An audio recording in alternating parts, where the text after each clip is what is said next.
Speed passage 800 words at the rate of 100 words per minute. Get ready.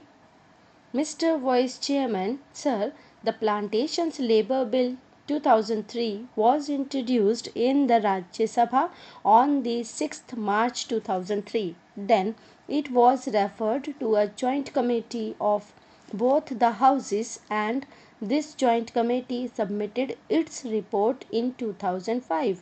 Now we are discussing this bill today after 6 years of the submission of the report by the joint committee.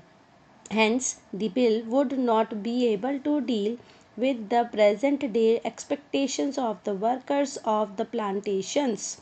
The original act in regard to the plantation labor, namely the Act of 2001, itself provided various welfare measures for the plantation labor, but unfortunately the planters nonchalantly violated all these provisions for welfare measures. The main question, therefore, is the question of implementation of the provisions of the Act. Mere amendments will not improve the position. There is no provision in the present bill also as to how these measures, these provisions can be implemented and what the government is thinking in terms of implementing these provisions. In most cases, even the government officials who are deputed for the purpose of inspecting the gardens, they themselves side with the planters. If government officers themselves side with the planters, where the remedy? Hence, we should devise ways and means and adopt measures so that the provisions which are made in the Act and the present bill, are implemented properly.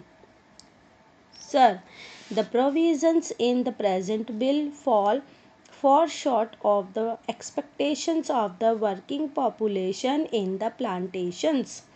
In the present bill, it has been suggested that the acreage of the plantations in regard to which this act will be applied will be reduced to 5 hectares. But this is also not sufficient, because under this also the owners, the planters, will take shelter and many of the plantations will still remain uncovered. This should be further reduced to 2.5 hectares. So far as compensation for house collapse is concerned, it has been said here that if the occupant of a house is directly responsible for the collapse, he will not be entitled to compensation. Under this provision, sir, the employers will take shelter and deprive many workers of getting compensation. Sir, it is known to everybody that the plantation industry is the biggest foreign exchange earning industry.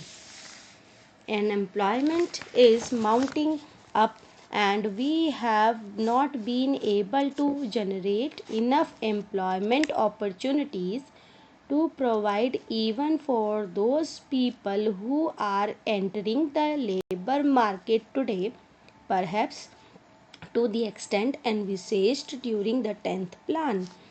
The point that I want to make is that it is not quite justifiable to take only one aspect of the 10th plan period, namely the exigencies of capital mobilization, out of the context of the general economic situation in the country.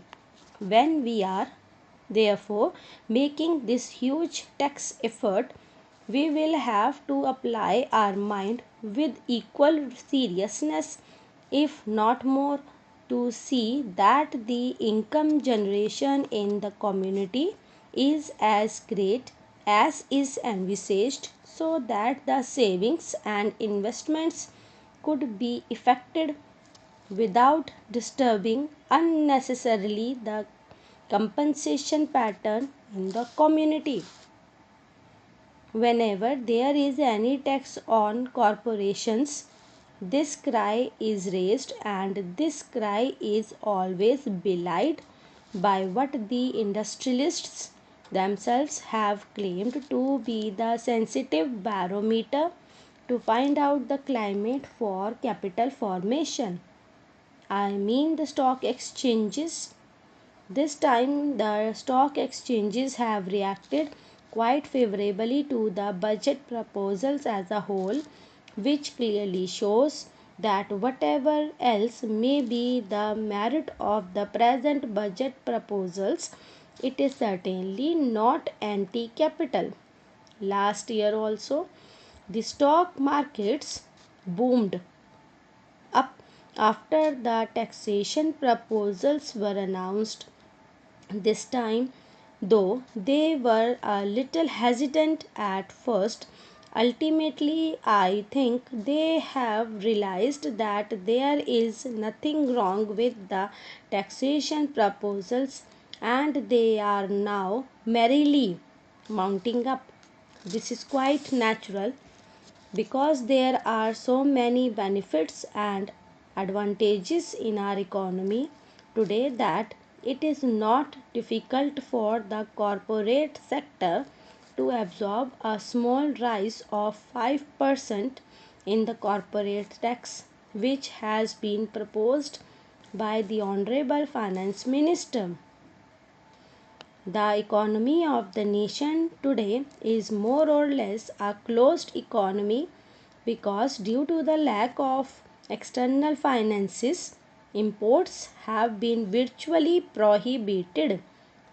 There is a lot of planning in the country which makes risk bearing rather unlikely, and because of the regulation of the economy, internal competition is also not very great. The risk bearing capacity, which is claimed by the industrialists, really forgetting large profits and large yields on their investment, is almost non existent in our economy today. Our markets are expanding very fast, and the money generated is much more than